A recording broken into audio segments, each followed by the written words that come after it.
আসসালামু আলাইকুম, শুভেচ্ছা, স্বাগতম। দর্শক, এখানে একটা সংবাদ হলো, ওই যে জুলাই অভ্যুত্থানে গণ অভ্যুত্থানে যেই আছে এবং এবং বিগত সরকার যে দেশ চালাইছে, তারা ওই যে আয়নাঘর বানাইছে, ওই সমস্ত আয়নাঘর আর কি প্রধান উপদেষ্টা দেশি বিদেশি গণমাধ্যমদের নিয়ে সাংবাদিকদের নিয়ে আর কি পরিদর্শন করবে, ওই ব্যাপার একটা সংবাদ আর কি। দেশি বিদেশি গণমাধ্যম নিয়ে আয়নাঘর পরিদর্শনে যাবেন প্রধান উপদেষ্টা।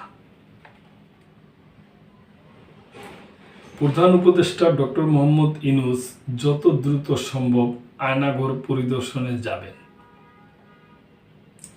দেশি বিদেশি গণমাধ্যম সহ তিনি আয়নাঘর পরিদর্শনে যাবেন।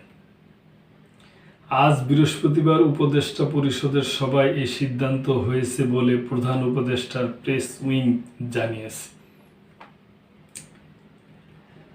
উপদেষ্টা পরিষদের সভায় রমজানে দ্রব্যমূল্য স্থিতিশীল রাখার বিষয়ে আলোচনা হয়। টিসিবির মাধ্যমে পণ্য পরিবহন, ব্যাপক হারে আমদানি ও সুষ্ঠু সরবরাহ নিশ্চিত করা নিয়ে আলোচনা হয়।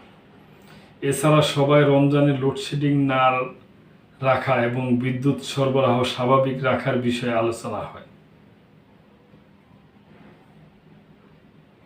তো দর্শক, এটা একটা সংবাদ, ওই যে আয়নাঘর বানানো হয়েছে, আয়নাঘরে হয়তো যে কার্যকলাপগুলো হয়েছে ওই ব্যাপারে ওই আয়নাঘর পরিদর্শনে যাবে প্রধান উপদেষ্টা ডক্টর মোহাম্মদ ইউনূস।